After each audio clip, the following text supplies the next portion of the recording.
সমাজের কাছে এইটাই আমি তাদের কাছে আমার অনুরোধ রেখে যে আপনারা যে মহৎ উদ্যোগ আপনারা নিয়েছেন, আপনারা যে সাহসিকতার পরিচয় দিয়েছেন, আপনারা অবশ্যই কিছুতেই আপনারা পিছপা হবেন না।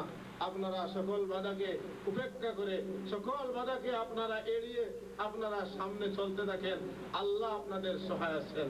আল্লাহ যার সহায় থাকেন দুনিয়ার সব শেষ পর্যন্ত তার সাহায্যে এগিয়ে আসে। আল্লাহ আপনাদেরকে অবশ্যই সাহায্য করবেন। আপনারা নিষ্ঠার সাথে এগিয়ে চলেন।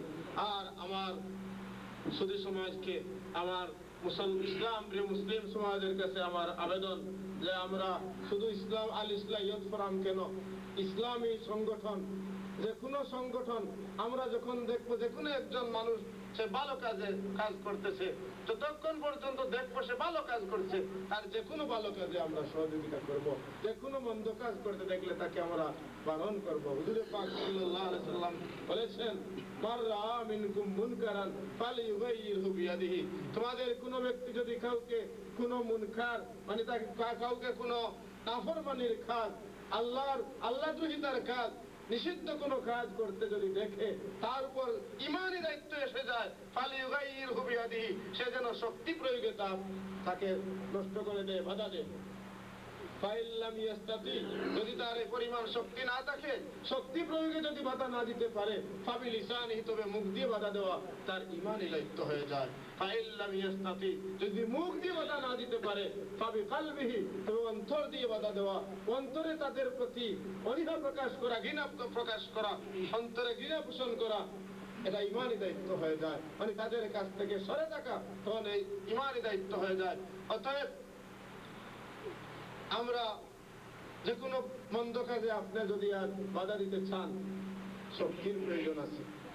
এখনো ভালো কাজ করতে আপনার শক্তির প্রয়োজন আছে, মন্দ কাজ থেকে মানুষকে ফিরাতে শক্তির প্রয়োজন আছে, তাই সংগঠনের প্রয়োজন।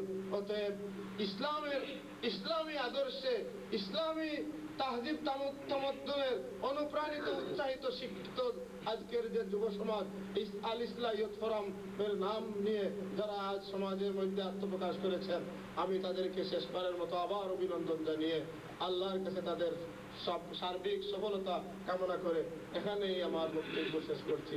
ওয়া আখিরু দাওয়ানা আলহামদুলিল্লাহি রাব্বিল আলামিন। আসসালামু আলাইকুম। মহান রব্বুল আলামিন ইরশাদ করেন, মা আতাকুমুর রাসূলু ফাখুযুহু ওয়া মা নাহাকুম আনহু ফান্তাহু। অর্থাৎ আমার নবী মুহাম্মদুর রাসূলুল্লাহ সাল্লাল্লাহু আলাইহি ওয়াসাল্লাম যে দ্বীন এবং তাবলীগ নিয়ে তোমাদের কাছে এসেছেন, সেই দ্বীনকে তোমরা কবুল করো এবং যে কাজ থেকে তিনি তোমাদেরকে বিরত থাকার জন্য আদেশ করেছেন, সেই কাজ থেকে তোমরা বিরত থাকো। আর সেই লক্ষ্য উদ্দেশ্য নিয়ে আল ইসলাহিয়ত ফোরাম দিবসের আজকের আত্মপ্রকাশ।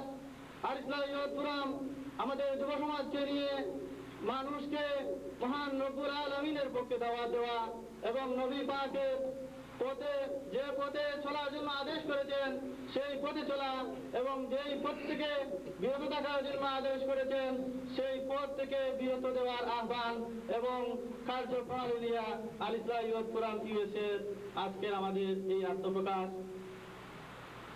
যুব সমাজকে কাজ করার জন্য মহানবী সাল্লাল্লাহু আলাইহি ওয়াসাল্লাম শিক্ষা দিয়েছেন মহান রব্বুল আলামিনের প্রিয় ব্যক্তিত্ব আউলিয়ায়ে কেরাম। আমাদের এই যুব সমাজ আজকের ইসলামী শিক্ষা, ইসলামী তাহজিব তামাদ্দুনকে মুসলিম সমাজে প্রতিষ্ঠিত করার লক্ষ্যে আজকের আমরা যে গুটি কতক যুব সমাজ একত্রিত হয়ে আমাদের কার্যপ্রণালী চালিয়ে যাওয়ার জন্য অভিপ্রায় ব্যক্ত করেছি। আমরা আশা করি আপনারা আমাদেরকে যে সার্বিক সহযোগিতা এবং সাহস, উৎসাহ, উদ্দীপনা দিয়ে আমাদেরকে উৎসাহ জুগিয়েছেন, আমরা আমাদের পথকে আরো সুগম করতে পারবো। এ পর্যায়ে আপনাদের সম্মুখে গুরুত্বপূর্ণ বক্তব্য নিয়ে আসছেন আল ইসলাম ইন্টারন্যাশনাল ইউকের সম্মানিত পেট্রন, আমাদের আজকের কনফারেন্সের সম্মানিত প্রধান অতিথি, বিশিষ্ট ইসলামী চিন্তাবিদ, আহলে সুন্নাত ওয়াল জামাতের বীর সেনানী হযরত মাওলানা হাফিজ আব্দুল জলিল সাহেব মুত্তাজিল্লাহুল আলী। এখন আপনাদের সম্মুখে বক্তব্য রাখার জন্য আমি প্রধান অতিথি সাহেবকে আবেদন করছি। আসসালামু আলাইকুম ওয়া রাহমাতুল্লাহি ওয়া বারাকাতুহু। আউযু বিল্লাহি মিনাশ শাইতানির রাজীম। বিসমিল্লাহির রাহমানির রাহিম। নাহমাদুহু ওয়া নাস্তাঈনুহু ওয়া নাস্তাগফিরুহু ওয়া নু'মিnu বিহি ونتوكل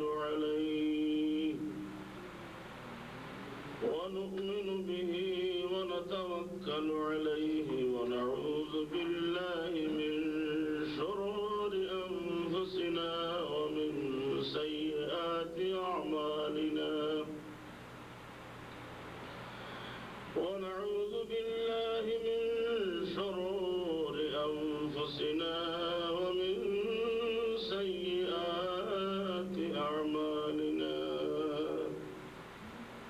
من يهد الله فلا مضل له ومن يضلله فلا هادي له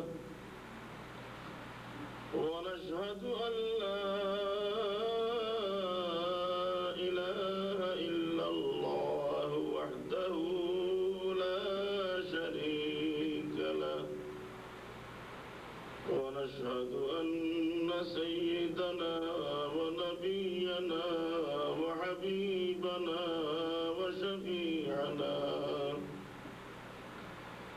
وشفيعنا ووسيلتنا وروحنا ومولانا محمدا عبده ورسوله صلى الله عليه وسلم.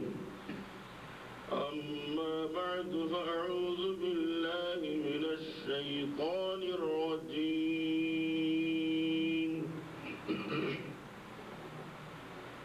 بسم الله الرحمن الرحيم.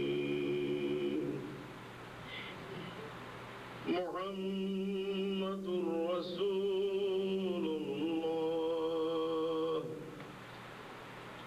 والذين معه أشداء على الكفار رحماء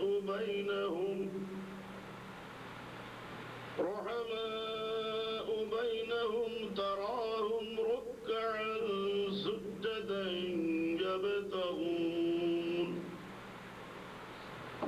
يبتغون فضلا من الله ورضوانا سيماهم في وجوههم من أثر السجود. وقال رسول الله صلى الله عليه وسلم المسلم للمسلم كالبنيان يشد بعضه بعضا. وقال رسول الله صلى الله عليه وسلم مثل المؤمنين في توادهم وتراحمهم وتعاطفهم كمثل الجسد الواحد إذا اشتكى منه عضو. الحديث. وقال رسول الله صلى الله عليه وسلم للمؤمن على المؤمن 6 خصال يعوده إذا مرض ويجيبه إذا دعاه ويسلم عليه إذا لقيه ويشمته إذا عطس. الحديث. صدق الله مولانا العظيم.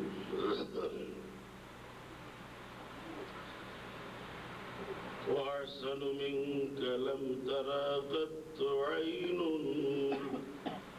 وأجمل منك لم تلد النساء. خلقت مبرأ من كل عيب كأنك قد خلقت كما تشاء